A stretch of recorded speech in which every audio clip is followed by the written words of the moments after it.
요즘 대중 브랜드 쪽 경쟁이 워낙 치열하죠. 현대기아차는 그랜저를 시작으로 코나 풀체인지에 소나타 페이스리프트에 EV9까지 나오고 신차를 말 그대로 연달아 출시하고 있습니다. 이뿐만이 아니죠. 올해는 특히 재밌는 이유가 한국 GM하고 KG 모빌리티까지 가세를 했잖아요. 대중 브랜드가 워낙 치열해서 그런지 우리가 잠깐 놓치고 있던 브랜드가 있습니다. 제네시스 같은 프리미엄 브랜드인데 생각해보면 현대차 가격 상승 때문에 제네시스는 잠깐 이슈가 안 되는 것 같은 느낌이라고 해야 할까요? 그런데 아마 올해 여름부터 하반기까지는 가격 상승으로 인한 감론 을박이 제네시스도 덮칠 걸로 보입니다. 왜냐면 최근에 E클래스가 풀체인지 됐고 5시리즈 풀체인지도 올해 10월에 국내에 출시되는 걸로 알려져 있거든요. 생각했던 것보다 가격 경쟁이 치열할 것 같아서 제네시스 운명은 어떻게 될지 쉽고 빠르게 정리해드리겠습니다.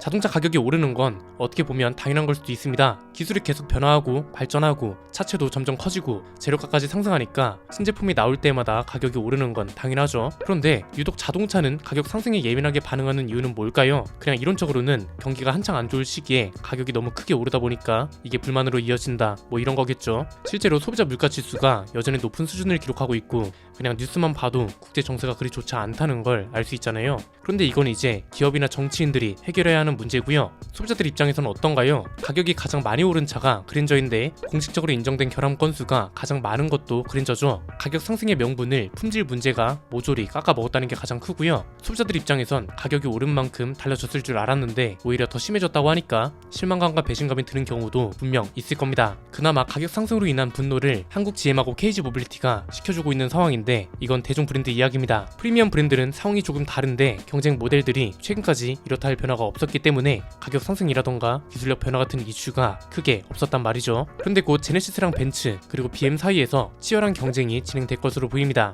왜냐면 시기가 딱 그렇습니다. 브랜드별로 가장 많이 팔리는 차가 딱 겹치거든요. 제네시스는 G80, 벤츠는 E클래스, BM은 5시리즈잖아요. G80은 출시된 지 3년 정도 돼서 페이스리프트 할 때가 됐고 E클래스는 최근에 풀체인지가 됐고 5시리즈도 풀체인지 모델이 올해 10월에 출시된다고 합니다. 이렇게 되니까 궁금해지는 거죠. 요즘 한창 가격으로 말이 많은데 제네시스는 과연 페이스리프트 모델 가격을 얼마나 올릴지, 반대로 벤츠랑 BM은 국내 여론을 생각해서 가격 상승을 최소화할지, 아니면 프리미엄 브랜드라고 미친 척하고 엄청나게 올릴지 이런 겁니다. 그리고 이게 판매량 대박으로 이어질지 폭망으로 이어질지 이런 것도 궁금하잖아요. 그래서 오늘은 이 얘기를 해볼 건데 일단 5시리즈 풀체인지의 변화 포인트를 보면 얘기가 좀 더 흥미로워집니다. 저도 그렇고 김승현 편집장도 그렇고 BM을 꽤 오래 탔고 좋아하는 브랜드라 그런지는 몰라도 유독 관심이 가더라고요. 실제로 이 차를 구매하려고 알아보고 있다가 김승현 편집장은 7시리즈로 넘어간 그런 케이스인데 그냥 한마디로 정의하자면 신형 5시리즈는 신형 7시리즈의 축소판이라고 보시면 될 것 같습니다. 대신 디자인이 좀 더 얌전한 축소판이라 후보로는 거의 없을 것 같고 그래서 더 기대가 되는 것 같습니다. 기본적인 틀이 거의 비슷하죠. 내연기관 모델이 나오면서 동시에 순수 전기 모델도 나옵니다.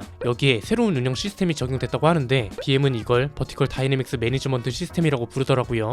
엄청 거창해 보이는데 그냥 간단하게 말하면 이런 겁니다. 파워트레인을 제어하는 역할, 바퀴의 구동 상태, 스티어링 휠의 조향 각도, 차체 쏠림 정도 이런 것들을 분석해서 차체의 감쇄력을 조절하는 기술이라고 합니다. 그러니까 모든 주행 상황에서 최적의 승차감과 움직임을 위해서 차가 스스로 계산하고 알아서 조절을 한다 이거죠. 여기에 전자 제어식 어댑티브 서스펜션 프로페셔널 버전도 모든 모델에 기본 적용된다고 합니다. 딱 7시리즈가 이렇거든요. 푹신할 땐 푹신하고 빠르게 움직여야 할 때는 차를 아주 똑똑하게 잡아줘서 이게 진짜 길이가 5.4m에 달하는 차가 맞나 싶을 때가 많습니다. 그리고 인상적인 게 큰 코너를 빠르게 돌아 나가잖아요. 예를 들면 오른쪽으로 꺾어 나가는 코너면 차체가 왼쪽으로 기울죠. 이때 왼쪽 서스펜션이 쑥 올라가서 차의 기울기를 최소화해줘서 안에 있는 탑승자들이 최대한 많이 움직이지 않도록 해줍니다. 5시리즈는 이 정도까지는 아니더라도 비슷한 수준까지는 만들어낸 것 같습니다. 여기에 레벨 3 자율주행 기술도 적용된다고 하고 김승현 편집장 말대로 전기 모델은 하부가 묵직하고 내연기관차는 하부가 가벼운 대신 서스펜션을 좀 더 유연하게 세팅했을 것 같거든요. 큰 이변이 없으면 진짜 7시리즈만큼 좋은 평가를 받을 수 있을 것 같고 국내에서 가장 많이 팔리는 수입차 중 하나이기도 하니까 G80도 긴장이 될 수밖에 없을 겁니다.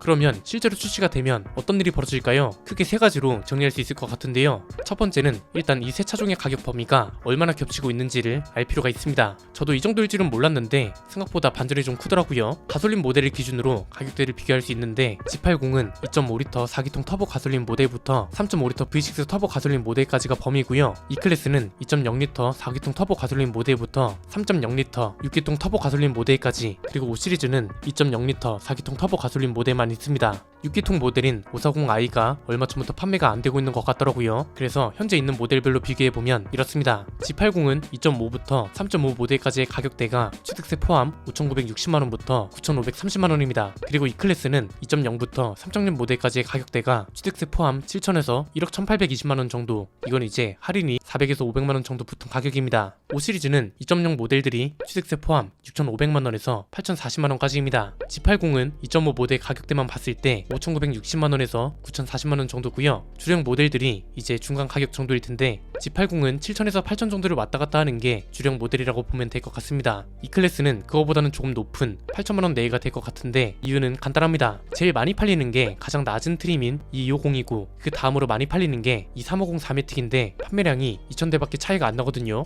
그리고 5시리즈는 520i 판매량이 압도적이라 주력 모델 가격이 6,500에서 7,500 사이라고 보시면 될 것 같습니다. 약간 대중 브랜드랑 다르죠. 대중 브랜드 중에선 동급 수입차랑 가격이 완전 겹치는 경우가 거의 없잖아요. 그나마 있는 게 폭스바겐이나 일본 브랜드거든요. 그런데 그래도 아직까지는 동급 모델로 비교하면 폭스바겐이나 일본 브랜드가 좀 더 비싼데 프리미엄 브랜드는 어떤가요? 주력 모델들 가격이 거의 완벽하게 겹치죠. 자, 이 데이터를 머릿속에 넣은 상태에서 전개를 해보겠습니다. 두 번째는 제네시스 브랜드의 자체 판매량에는 큰 타격을 안 줄 것 같다는 게 저희 결론입니다. 일단 지금 5시리즈가 많게는 1,000만원이 넘는 할인을 해주는 이유는 풀체인지 모델 출시가 얼마 안 남았기 때문입니다. 출시 이후에 시간이 지나면 할인 금액이 높아지긴 할 겁니다. 그런데 초반에는 할인이 그렇게 크지 않을 거고, 제네시스는 특히 지난번 그랜저가 잘 팔리는 이유 영상에서 말씀드렸던 특성이 더 극대화돼서 나타납니다. 대표적인 게 밴드 외건 효과였죠. 자동차 구매자들 대부분이 자동차에 관심이 크게 없는 게 크고요. 그 차의 브랜드나 이름값을 보고 사는 경우가 많고, 그랜저는 특히 실구매자들 연령대를 고려했을 때 그랜저의 이름값이 끼치는 영향, 그리고 경쟁 모델이 없다는 점, 이런 복합적인 요인들 때문에 편승 효과가 더 크다고 말씀드렸습니다. 다른 차종들에 비해서 그래도 아직까지는 아저씨들 사이에서 그랜저는 알아주니까 공식 결함이 13건이나 돼도 대부분이 사기 전까지는 모르고 새로 뽑았다고 하면 야, 차 괜찮네 이런 얘기를 듣는다고요. 그래서 제네시스는 더합니다. 제네시스는 밴드 여건 효과에 배블런 효과까지 더해진다고 보시면 됩니다. 배블런 효과가 뭐냐면 어떤 물건을 사요. 그러면 이걸 본인이 합리적인 판단에 의해서만 사는 게 아니라 자신의 부를 과시하고 싶다는 욕구가 구매에 영향을 주는 걸 말합니다. 제네시스가 아직 해외에선 판매량이 부진할지 몰라도 국내에선 왜 르세 케이지보다 점유율이 높겠어요. 국내에선 제네시스가 이미지 메이킹을 굉장히 크게 성공한 케이스로 통하거든요. 이것도 그랜저랑 같은 맥락입니다. 자동차 유튜브를 구독해서 볼 정도면 벤츠랑 BM이 눈에 밟힙니다. 저희 구독자 연령대가 30대랑 40대가 가장 높고, 실제로 벤츠랑 BM이 구매 연령 비중을 보면 30대랑 40대가 가장 높습니다. 그런데 현대차랑 제네시스는 50대랑 60대가 가장 많은 비중을 차지하고 있습니다. 그냥 자동차 카테고리 자체가 그렇게 관심도가 높은 영역이 아닙니다. 대부분이 차를 사면서 시승도 안 해보고 사거든요. 우리나라 자동차 전시장만큼 시승 시스템이 잘 되어 있고, 심지어 무료로 태워주면서 음료랑 간식까지 주는데도 이용을 잘 안 합니다.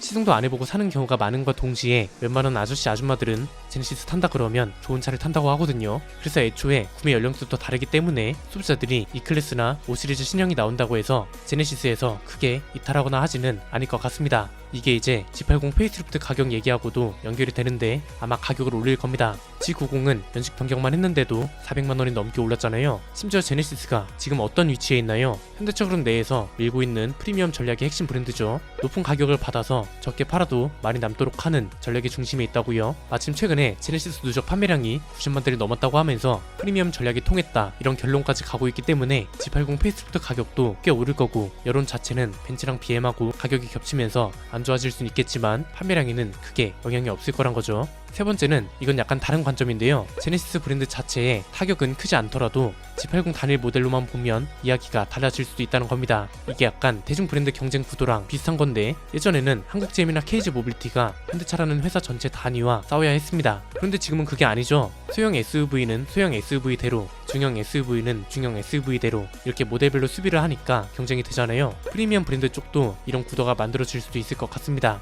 왜냐면 다른 차종도 아니고 이클이나 5 시리즈는 국내에서 가장 많이 팔리는 수입차잖아요. 그래서 풀체인지 모델이지만 가격 상승이 많지 않고 여기에 시간이 좀 지나서 프로모션까지 붙는다면 G80 단일 모델로만 봤을 때는 판매량 타격이 클 수도 있겠다, 이렇게 볼 수도 있다는 거죠. 대신 그럼에도 G80이 가격을 내린다거나 캐스퍼처럼 경제형 트림을 새로 만든다거나 이럴 일은 적다고 봅니다. 왜? G80 말고는 직접적으로 견제를 받는 차종이 없습니다. G90은 S클래스나 C시리즈 가격대랑 겹치려면 중상위 트림까지는 가야 하고, GV80도 X5나 GLE 동급 사용으로 가려면 꽤 많은 걸 추가해야 하거든요. 이건 결국 무슨 말이냐면 제네시스 차종 중에 견제를 당하는 건 G80 하나뿐이란 거죠. 가장 잘 팔리는 모델이긴 하지만 이 차종 하나만 견제를 받는다고 해서 브랜드 전체의 평균 가격을 낮출 필요는 없다고 생각할 겁니다. 철저하게 기업 입장에서 생각하면 그렇지 않나요? 그래서 일단 E클래스나 5 시리즈 신형이 G80에 어떤 영향을 줄지 이것만 봐도 재밌는 관점 포인트가 되지 않을까 싶습니다. 오늘 내용은 여기까지입니다. 내용이 유익하셨다면 구독과 좋아요, 알림 설정 부탁드립니다. 지금까지 저는 안비되었습니다. 감사합니다.